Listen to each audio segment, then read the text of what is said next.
Terima kasih Anda masih bersama kami di Sindo Today bersama saya Nata Arman dan Yasmin Atania. Pemirsa, usai lawatan sehari ke Australia, Presiden Prabowo Subianto tiba kembali di tanah air pada Kamis dini hari.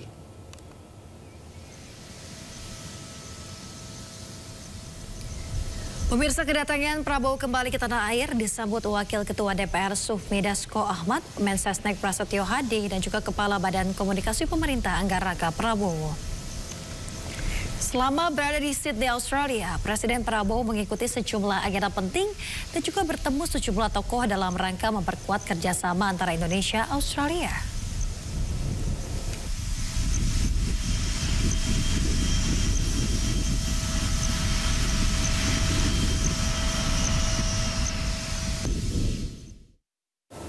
Ya, sebelumnya Presiden Prabowo Subianto bertemu dengan Perdana Menteri Australia Anthony Albanese di Kirribilli Hall, Sydney.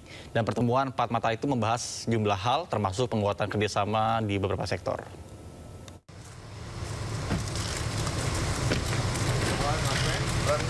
Presiden Prabowo Subianto bertemu dengan Perdana Menteri Australia Anthony Albanese di Kirribilli Hall, Sydney. Kedatangan Presiden Prabowo disambut langsung oleh PM Albanese di halaman depan rumahnya.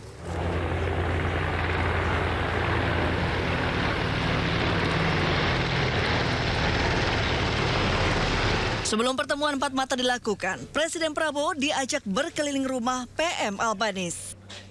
Presiden Prabowo dan PM Albanese berhenti di satu titik yang menghadap laut. Di sana, terlihat dua helikopter Black Hawk milik militer Australia melintas. Presiden Prabowo melambaikan tangan ke arah dua helikopter Black Hawk yang melintas tersebut.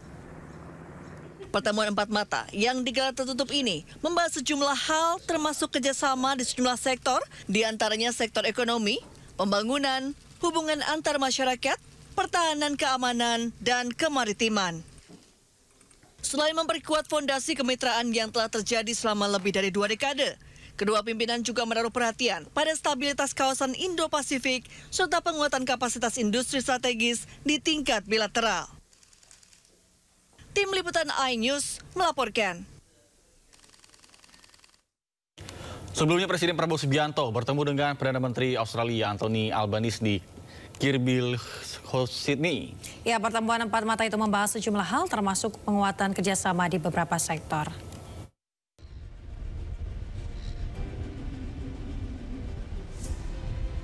Dalam kunjungan ke Australia, Presiden Prabowo Subianto meninjau kapal HMAS Canberra di Garden Island Naval Base, Australia.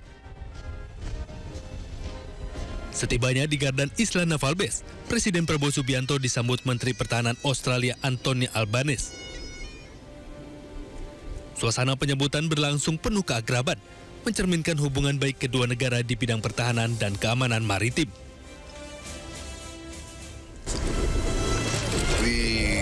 I think concluded an important agreement, an important treaty between Australia and Indonesia,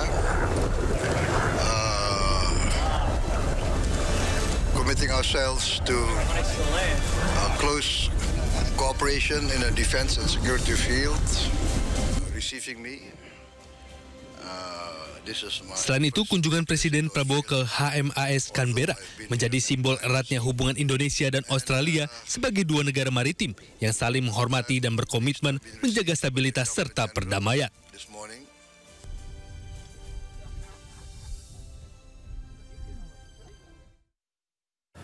Beralih informasi lainnya, pemirsa, Kepala Badan Gizi Nasional mengungkap makan bergizi gratis menyumbang 48% kasus keracunan pangan secara nasional. Hal itu diungkap Dadan Hindayana pada rapat dengar pendapat bersama Komisi 9 DPR. Baik, terima kasih. Kami persilakan untuk Pak Obon. Komisi 9 DPR menggelar rapat dengar pendapat dengan Badan Gizi Nasional. Dalam rapat ini, Kepala BGN Dadan Hindayanan buka-bukaan tentang angka keracunan karena makan bergizi gratis. Ia mengungkap makan bergizi gratis menyumbang 48% dari angka keracunan pangan nasional. Terkait khususnya keracunan pangan di Indonesia, secara umum total kejadian di Indonesia itu sampai hari ini itu ada 441 total kejadian, di mana MBG menyumbang 211 kejadian atau kurang lebih 48% dari total keracunan pangan yang ada di Indonesia. Berdasarkan data dari BGN, korban keracunan yang menjalani rawat inap mencapai 636 orang. Sedangkan data Kementerian Kesehatan ada 638 pelajar.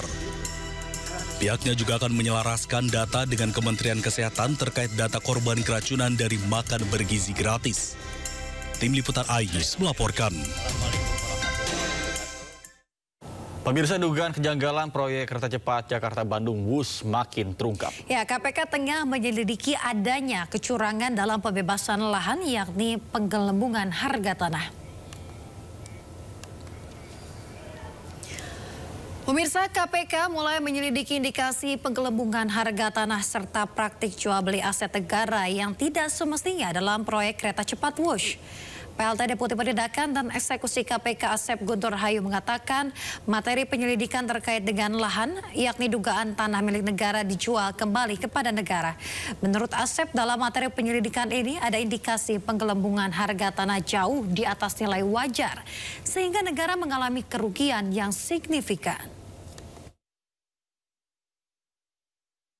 Ketika di dalam pelaksanaan proyek ini ada orang atau oknum, ya, siapapun itu, apakah pengusaha, memanfaatkan proyek ini untuk mengambil keuntungan, jika tidak meminta untuk dibalikin ke negara yang dia keuntungan tidak sahnya.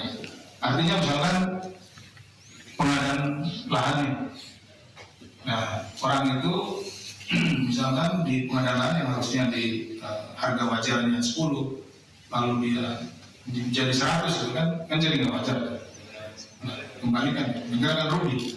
Yang harusnya negara hanya membeli tanah itu dengan harga 10, kemudian di harga 100, balikin. Ini diproses pengadaan oleh Di tengah kepastian penyelesaian utang proyek kereta cepat WUS Jakarta-Bandung, Komisi Pemberantasan Korupsi memastikan bahwa penyelidikan dugaan markup kereta cepat Jakarta-Bandung WUS tetap berjalan. Informasi lainnya pemirsa, setelah lebih dari 1 dekade, PT KAI Komuter resmi pensiunkan 3 seri KRL Jabodetabek legendaris Jepang. Ya, mini museum juga dihadirkan untuk para pengguna KRL bisa bernostalgia bertahun-tahun ditemani kereta asal Jepang tersebut.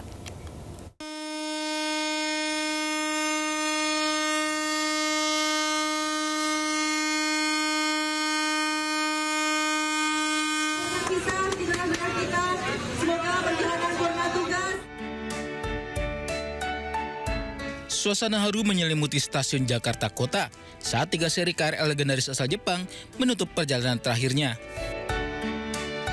Ketiga KRL ini adalah seri 7000, seri 8500 atau dikenal Jalita, dan seri 203 yang bertahun-tahun melayani jutaan pengguna komuter lain di Jabodetabek.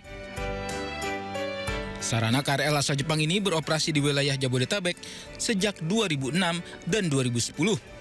Kereta-kereta ini menjadi saksi pertumbuhan kota dan kemajuan industri perkereta-apian nasional. Hingga saat ini KAI Komuter telah mengoperasikan 400 unit KRL Jalita dan telah berhenti beroperasi pada bulan ini. Sementara itu 170 unit seri 203 telah dioperasikan dan berhenti sejak September kemarin. Sedangkan KRL seri 7000 ada di Indonesia sejak tahun 2010 sebanyak 40 unit dan beroperasi selama 15 tahun sebelum harus berhenti beroperasi kemarin. Selain momen seremonial perpisahan ini, KAI Komuter juga hadirkan mini museum dengan menggunakan sarana KRL seri 8500 atau dikenal dengan KRL Jalita. Pengguna KRL bisa melihat secara langsung perjalanan operasional sarana KRL seri-seri tersebut. Mini museum ini bisa dikunjungi di stasiun Jakarta Kota hingga Minggu 16 November mendatang, dibuka secara gratis. Pesawat kargo militer Turki jatuh di wilayah Georgia. 20 personil dalam pesawat dikonfirmasi tewas. Informasi mancanegara akan kami hadirkan usai jeda, pemirsa, tetaplah di Sinto Today.